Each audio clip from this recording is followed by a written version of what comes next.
Rook here, bringing you an in-depth preview of the Fort Aspenwood event coming in Guild Wars 2's upcoming expansion, End of Dragons. I recently had the chance to fight the Jade Brotherhood's forces alongside the game's developers and other ArenaNet partners.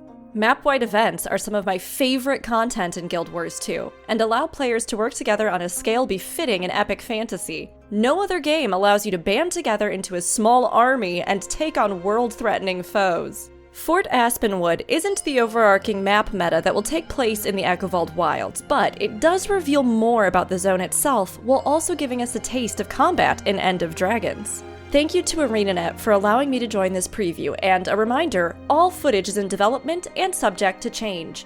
Hop onto your siege turtles, and let's check out the world's first unofficial clear of Fort Aspenwood. In Guild Wars 1, gangs were mostly a part of the sprawling landscape that was Kaineng City, but with the building of New Kaineng came the rise of new powers. From what we were told, the Jade Brotherhood didn't agree with Junlai Jade Company's highly controlled vision for Jade Tech, and moved to the wilds to conduct their own research and development. The wilds are now home to several factions, including the Jade Brotherhood, a criminal organization that once controlled Cantha's legal and illegal trade. The Kestrels, peacekeepers and guardians of the Echovald wilds, consisting mostly of Tengu and humans, and the Speakers, an anti-technology faction that includes the forest's original protectors, the Wardens. Seeing these groups prowl the old Kurzik ruins gives the zone a dangerous and haunting air, but more than anything, I found myself struck by the beauty of the wilds. Until you're surrounded by the gnarled tree roots, listening to the perfectly sparse orchestration and immersed in the silence between each note. It's hard to really understand how impactful the wilds are. The developers also mentioned that if you're curious about what happened to the Luxons and Kurziks from Guild Wars 1, the Echovald wilds will be a great spot for you. It was a little bit of a hike, but we eventually made it to Fort Aspenwood. Fort Aspenwood was originally a competitive mission in Guild Wars 1. Players on the side of the Luxons invaded a Kurzik fort to prevent them from developing a super weapon. Players representing the Kurziks fought to defend the fort in the hopes they could buy enough time for the weapon to be completed. In the present day, Kurzik scientists working for the Jade Brotherhood are seeking to finish this weapon of destruction at long last, and it's up to all of us to stop it. Cantha's map events make frequent use of the expansion's new mount, the Siege Turtle. Most events involving them have NPC-driven turtles you can ride on to help with the assault until you get your own. The team had some more information to share with us about these adorable trundling turrets. Siege Turtles won't have a gold cost, and can be earned purely through gameplay. To do so should only take you roughly 3 to 4 hours for both the unlock and power-up once you've reached the zone where you can obtain them. In Fort Aspenwood, Siege Turtles play an important role in taking down the shield generators mounted high up on the fortification walls. To help along the way, there are also Jade Tech defensive protocols scattered about that can be used once you've upgraded one of the other new mastery lines coming in End of Dragons, Jade Bots. With the generators down, there are 2 gates to be dealt with, left and right. Our team split into 2 and went into either courtyard for the next step of the fight. Once inside, we were confronted by a champion repurposed Jade Detainer. A ground team worked to take it down, while Team Turtle continued to assault the shield generators to allow us through the next gate. Combat lovers will be happy to know that more champion-type enemies in End of Dragons are getting unique mechanics, some of which we saw for ourselves while doing these events. Previously, these unique attacks and movesets were mostly used for bounties, but the systems have now been improved and integrated into a greater array of enemies to make things more interesting for players.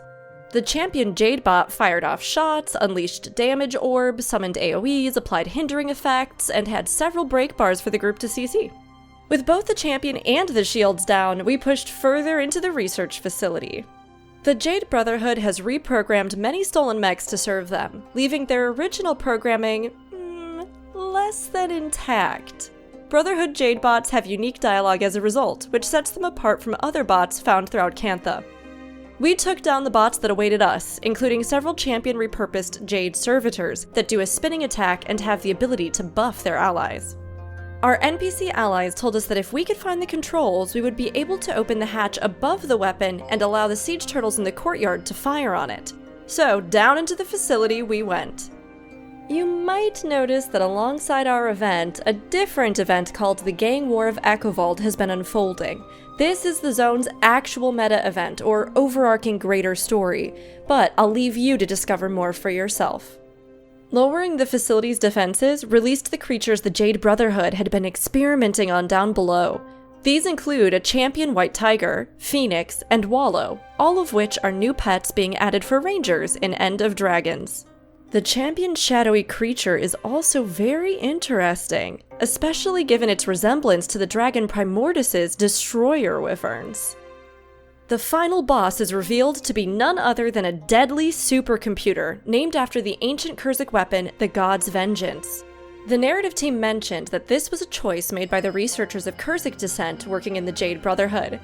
Oh, I'll just have a nice look around while the fight starts, I thought. Oh god, oh god, oh god, oh god, is that a Sabbath of Flame Wall? It is! In End of Dragons, the team wanted more events to have mechanics, or even one-shot mechanics, to add challenge and variety in the world. Though the God's Vengeance's Flame Wall isn't as punishing as Sabbatha's, you can definitely see a greater range of attacks. For my fellow lore nerds out there, I was really excited when the narrative team pointed out that all of the computer's moves are inspired by the gods and Kurzic saints. For example, Anyeka's sacrifice refers to Saint Anyeka, a Kurzic priestess who tried to make peace between the Kurzics and Luxans. There are also moves referencing Saint Melody, Erin, Parata, and even Saint Victor. It's a great lore detail that adds extra layers to the complex history of the region. We almost wiped, but the heroic efforts of our team managed to turn the tide and land us a victory. And to the victors go the spoils! Again, I'm Rook, an ArenaNet partner, and I hope you enjoyed this sneak peek into the Echovald Wilds and Fort Aspenwood. You can find additional videos about my time in End of Dragons here on YouTube, including looks into the new guild hall, the Isle of Reflection, and Kaineng City. We'll also be talking about the preview live on my Twitch channel, twitch.tv/ROOKURI. If you haven't already, you can pre-order the expansion using the link in the description to support my channel. And be sure to tune in on the day of release for the launch day celebration live stream on Guild Wars 2's official Twitch, YouTube, and Facebook channels. Thank you to ArenaNet for giving me the chance to preview End of Dragons. Get ready to set sail for Cantha yourself when End of Dragons releases Monday, February 28th.